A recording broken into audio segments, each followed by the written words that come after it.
Bang, kacamatanya mana bang?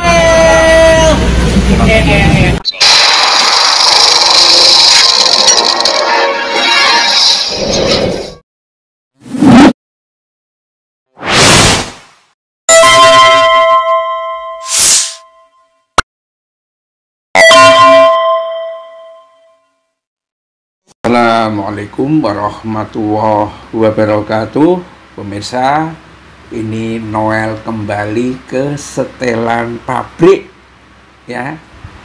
Dalam satu video hanya 8 detik ini ya, penampakan terbaru mantan Wamenaker Noel Albanese daihatnya Jokowi mangklingi, membuat kita pangling, terkejut dengan penampilan barunya itu. Masih bisa tersenyum, tapi tersenyum masam begitu. Dan mungkin dia berharap sekali bahwa Jokowi itu akan menjenguknya. Gimana Noel? Sudah dijenguk sama Jokowi apa belum? Ya, ini orang pembela Jokowi, daihatnya Jokowi, habis-habisan membela Jokowi, tapi sebaliknya menindas para buruh ya, karena dialah yang ngurusi sertifikasi K3, di mana harga resminya yang dipatok oleh pemerintah itu hanya 275.000, tetapi buruh harus bayar 6 juta rupiah. Gila kan?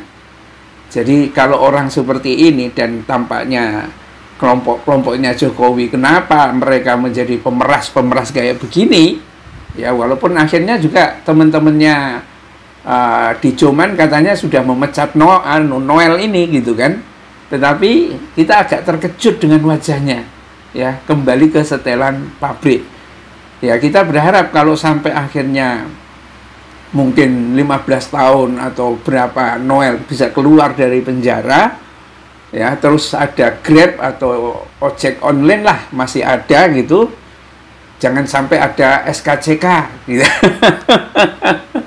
ya, untuk bisa narik orderan lagi. Saya kira masih kuat tenaganya ya untuk bisa narik lagi ya, tapi wajahnya kayaknya sudah kayak aut-autan begitu, sudah nggak rapi. Kacamatanya mana Noel? Oh, kacamata itu sekedar untuk biar tampang, kiat ilmiah gitu kan. Ini banyak sekali komentar pemirsa, walaupun dipublish baru jam 8 malam, hanya kira-kira belum 2 jam lah ya, saat saya komentari ini sudah banyak sekali orang-orang yang memberikan komentar dan merepost kembali, ngotot-ngotot dulu belain Jokowi, sekarang lo ditolongin dia gak? Ya mudah-mudahan aja Jokowi kalau tidak menolongi Noel ya nemenin gitu loh, ya kan? Kabarnya kan duitnya juga masuk ke Jokowi.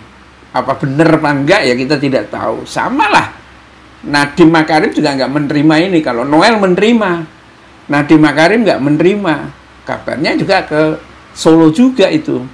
Nah ini persona Mangkarsa kembali ke setelan muka ojol, ngejar tutup poin. Maksudnya ngejar tutup poin itu apa ya? Ya, masih senyum-senyum, gak tahu malu kayak sakit jiwa. Ya, nih, tuh ya, contoh nyata omongan di lapangan mahal amat, mau naik haji lo, ternyata buat beli moge dan macam-macam. Dan Noel ini ya, di eranya Prabowo ini menandatangani prakta integritas dan berani semua yang korupsi itu dihukum mati. Nah, mungkin dia mulai dari Noel, yaitu kalau memang berani seperti itu, saya kira seluruh rakyat Indonesia, ya Pak, saya memang korupsi, saya ngaku, tertangkap tangan, HP-nya ada di plafon 4 biji, ya kan? Duitnya tak pakai untuk beli moge, beli mobil-mobil lain, biar kayaknya sah, kayak seperti Sahroni atau pejabat-pejabat negara yang lain kan? ya, dari relawan naik pangkat jadi menteri, ya gimana lah cepetnya, ya. Dan dia sendiri ngaku gajinya itu hanya nggak nyampe 100 juta itu take home pay-nya itu. Nah kalau mau lebih gimana, nyopet, ya. Dan ini sebetulnya bukan sekedar nyopet, tapi merampas haknya buruh. Dan kalau Noel kemudian berani, saya siap dihukum mati, ini saya kira Noel walaupun menjadi bangsat kayak gini, orang akan kagum. Gimana Noel, berani nggak ini? Dan ini saya kira adalah memang bisa dikatakan penilaian ya. Hampir semua orang Jokowi yang dipelihara baik-baik oleh Jokowi adalah orang-orang yang rakus, banyak terlibat korupsi dan lain sebagainya. Dan Jokowi, orang-orang yang punya integritas malah disingkirkan, ya, dari postingan yang dibuat oleh Sudirman Said Didu, ya. Kalau Anies Baswedan tidak terlalu mempersoalkan Jokowi, ya.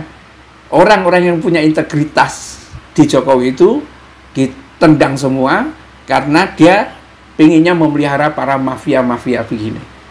Bayangkan kalau semua menterinya setor seperti dikatakan, kalau tidak salah mungkin keluarganya Jokowi sendiri yang mengatakan setiap minggu menteri datang nyetor ke Gibran duit, ya kan? Dan mungkin dipaksa nyetor. Berapa yang dapat, ya, mereka setor sebagian, dan sebagian sebagai upahnya karena sudah menjilatin Jokowi. Jadi ibaratnya Jokowi itu seperti memelihara tuyul, ya. Termasuk juga yang ada di komisaris-komisaris itu kan banyak sekali yang ditempatkan komisaris itu.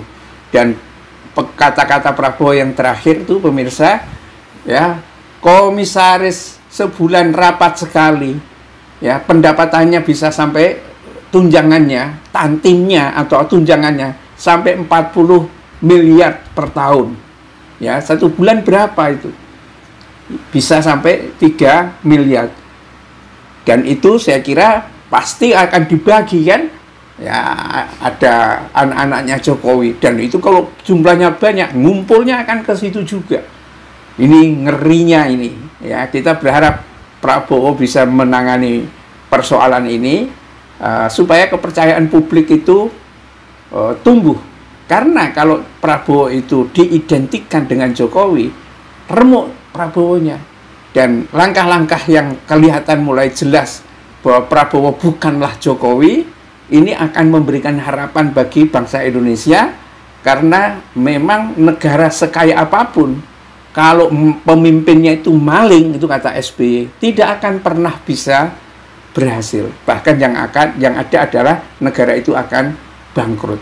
Ya, nggak kebayang kan orang seperti Noel yang lantang menandatangani fakta integritas siap dihukum mati, ternyata pekerjaannya memeras para buruh dengan K3 itu. Bila taufik wal hidayah. Assalamualaikum warahmatullahi wabarakatuh.